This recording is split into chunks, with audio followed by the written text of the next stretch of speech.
This is me improvising because I cannot get the technology to work. So I am going to do my digital story via screencast so that I can get the narration and everything as well.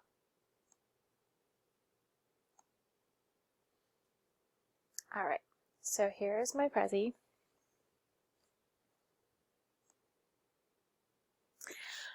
On December 7, 1941, Japan attacked the naval base Pearl Harbor. The devastation was immense. Numerous battleships were destroyed, damaged, and grounded, in addition to damage done to destroyers and cruisers.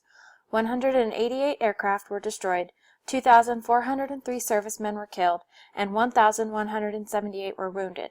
The loss and devastation of that day led President Franklin D. Roosevelt to proclaim that December 7, 1941 was a date which will live in infamy.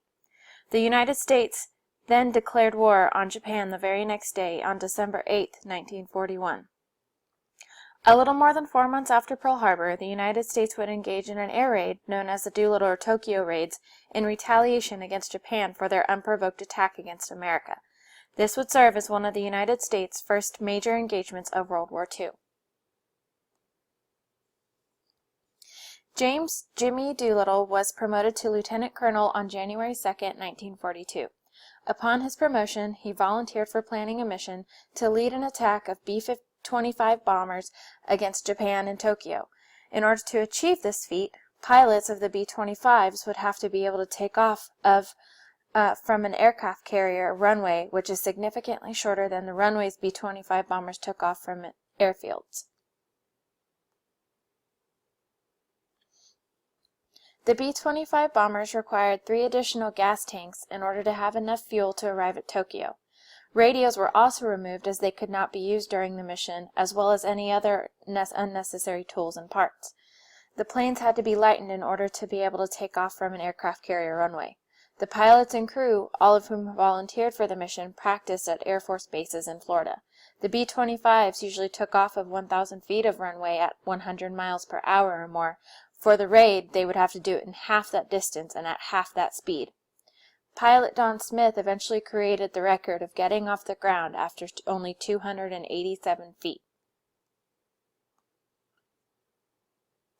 After each pilot was successfully able to get his aircraft off the ground in less than 500 feet, the raiders set out for the west coast in order to rendezvous for pickup by their aircraft carrier for the mission, the USS Hornet. On March 31st and April 1st, the B-25 bombers were loaded onto the Hornet at Alameda Naval Air Station. The next day, the aircraft carrier, along with the destroyers and cruisers, set out into the Pacific. Doolittle, as well as his crew, knew full and well that the odds were stacked against them. Even if the mission was successful, there was no guarantee that they would survive. Lieutenant Colonel Doolittle took off at 8:20 a.m. on April 18, 1942. The other 15 B-25 bombers followed their leader in a line heading straight for Tokyo. The planes were loaded with demolition bombs as well as incendiary bombs to drop on specific targets within the Tokyo city limits. The bombings were successful in the fact that every plane except Plane 4 dropped their bombs directly on their targets. Following the successful bomb raid, the raiders flew out of Japan and onward, though their journey was far from over. All of the B-25 bombers were low on fuel, and some had sustained minor damage from enemy return fire.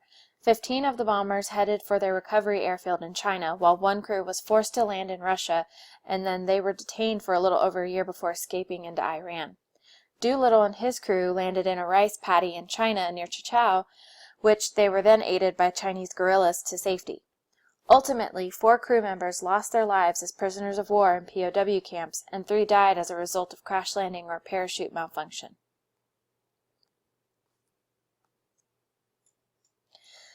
Despite the tactical success of the Doolittle raid, there was minimal damage inflicted on Japan. The U.S. press created and aired a newsreel detailing the events of the Doolittle raid, and in 1944 the events of the raid were immortalized in a movie starring Spencer Tracy. The most tangible impact of the Doolittle raid was how it affected American morale. Still reeling from losses in the Pacific and the devastation at Pearl Harbor, the fact that American pilots had struck back at Japan and shown that Japan was vulnerable to air attack immensely increased support for the war as well as the morale of the servicemen. Doolittle would later be promoted to general and be awarded the Congressional Medal of Honor. 4 other raiders went on to become generals.